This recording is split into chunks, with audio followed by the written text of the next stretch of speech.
We think that nutrition is attributed to individual nutrients, and that's the way it gets marketed, and that's the way the companies tell us, so forth. When in fact, nutrition, all of it working together to create this symphony, the hundreds of thousands of different kinds of chemicals in food all kind of working together nicely. I mean, the complexity is total. That's a holistic concept. And I had to say to myself, that's a very exciting idea. Dr. Campbell realized that his discoveries in the laboratory were significant but limited. How are these findings relevant in people?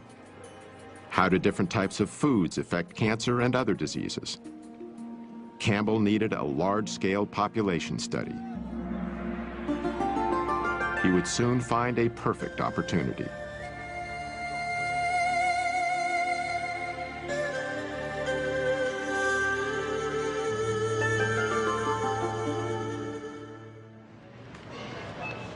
So mangoes are really good. They flavor things really okay. nicely. That's something you want to get a riper one. Dr. Matt Letterman and his wife, Dr. Alona Pulde, are among a small but growing number of physicians who use a whole foods, plant-based diet as a primary treatment for their patients. From shopping with patients to teach them how to read nutrition labels. And I don't care what it says on the front, the back, or the sides. Look at the ingredients. Okay. And that's all I care about. To showing patients how to prepare meals. They are not your typical MDs. Doctors Letterman and Pulde use food as treatment because they feel it's the best medicine available.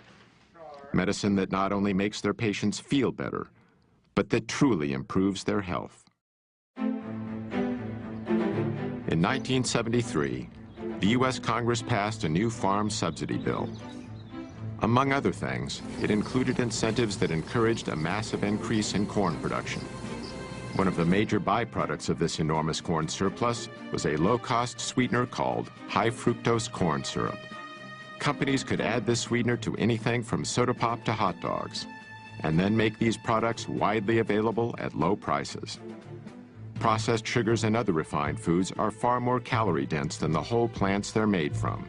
The dramatic increase in their use is a major reason why our food has become richer. To evolutionary psychologist and author Dr. Doug Lisle, the consumption of unnaturally dense foods is the main cause for the epidemic of obesity in America. It isn't that people become more self-indulgent. It isn't because they're lazier than they ever were. What's happening is that their mechanisms of satiation are being fooled. The process starts with a range of receptors in our stomachs that help us gauge how much food we've eaten. These include stretch receptors to help measure the sheer volume of food in our stomachs. We also have density receptors to help determine the caloric density, or what we more commonly call the richness of our food. For instance, 500 calories of natural plant food fills the stomach completely, triggering both our stretch and density receptors to signal our brain that we've had enough to eat. But 500 calories of unnaturally rich or processed food fills the stomach far less, deceiving these receptors into telling our brain that we need to eat more. Even worse is 500 calories of oil, which is almost pure fat and barely triggers any response at all. The problem with weight management in humans is that if you make these foods completely artificial, which we do today, you wind up with a problem that people have to overeat just to be satisfied. But why do these concentrated foods that are so harmful to us give us so much pleasure? Dr. Lisle says the answer is related to a system called the motivational triad. This is a trio of biological mechanisms that nature has designed into every creature on Earth so they can survive to pass their genes on to the next generation. The first leg of the motivational triad is pleasure seeking. And primarily two things are the cause of that, and those two things are food and sex. So in the case of a great white shark, it's basically got a neon sign flashing across its forehead saying food, sex, food, sex, food, sex. Unless it's a male, then it says sex, food, but it's pretty much the same thing. The other two legs of the motivational triad are avoiding pain and doing everything with the least amount of effort. Pleasure-seeking, pain avoidance, and energy conservation, that really sums up animal behavior, whether we're talking about a paramecium under a microscope or a great white shark. Richer foods naturally excite our senses because it's nature's way of telling us they will provide the highest amount of dietary reward with the least amount of effort. This helped our ancestors find the most calorie-dense and ripe foods available, which contributed to our survival. But in today's environment, we can artificially increase calorie density well beyond what our ancestors would have found in nature. The resulting foods give us a hypernormal amount of pleasure, leading us into something Dr. Lyle calls the pleasure trap. What the pleasure trap is an interaction between our natural instincts, which are trying to tell us the right thing to do, and some kind of artificial modern stimulation that is piggybacking or hijacking that process. So the classic example of the pleasure trap would be drugs and drug addiction. The way drugs work is they hijack the existing pleasure circuits. When certain chemicals hit those areas, they cause feelings of euphoria and excitement.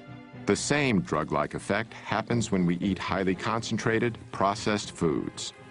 We've removed the fiber, we've removed the water, we've removed the minerals, we've done everything that we can to hyper-concentrate sugar and fat, and add a bunch of salt as well into the food. And now what the food has become is become a low-grade addiction. These things are drugs. They have other deleterious side effects, not the least of which is adding a lot of empty calories. Dr. Terry Mason is Commissioner of Health for the City of Chicago. He's one of the few public officials in America who openly supports a plant-based diet. If it walked, hopped, swam, crawled, slithered, had eyes, a mom and a dad, don't eat it. Dr. Mason contends that the less affluent segments of our population have difficulty making the best food choices. Well, first of all, the diets are calorie-rich and nutrient-poor. This is the real problem. And unfortunately, poor people are poor in everything. They're poor in health, they're poor in food choices, they're poor in almost every aspect that you could think of.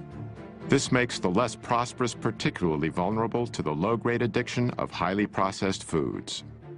People want stuff that's fast, people want stuff that's quick, and they like the stuff that's salty, and they like the taste of something fried. And so those are the kinds of things that you see in our community.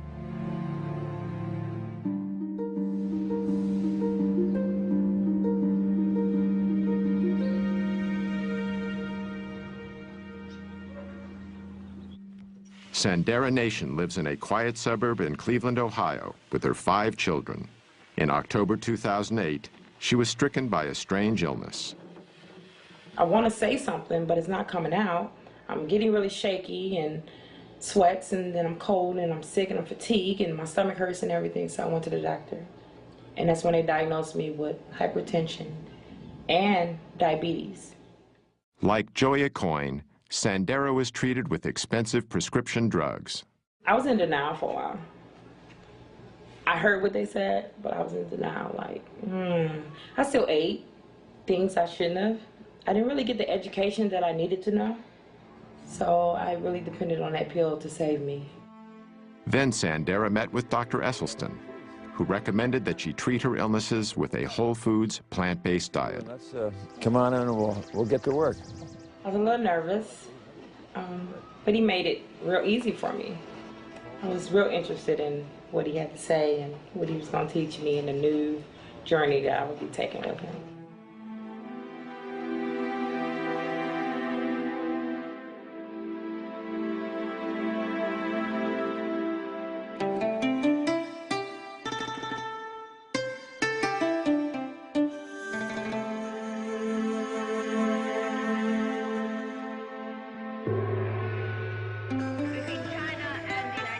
In 1974, Chinese Premier Zhou Enlai was hospitalized with bladder cancer. Knowing that his disease was terminal, he decided to give his country a more complete understanding of cancer. So he initiated what would become one of the largest and most thorough scientific studies in history.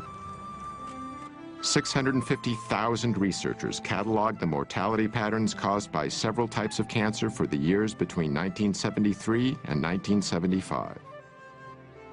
The study encompassed every county in China and over 880 million people. Zhou died in 1976, years before his study was complete. Okay, and you'll need how many shirts then? Probably 3? Yeah. Okay. Zhou Enlai's cancer study would ultimately have a major impact on what Dr. Campbell himself has called the capstone of his research.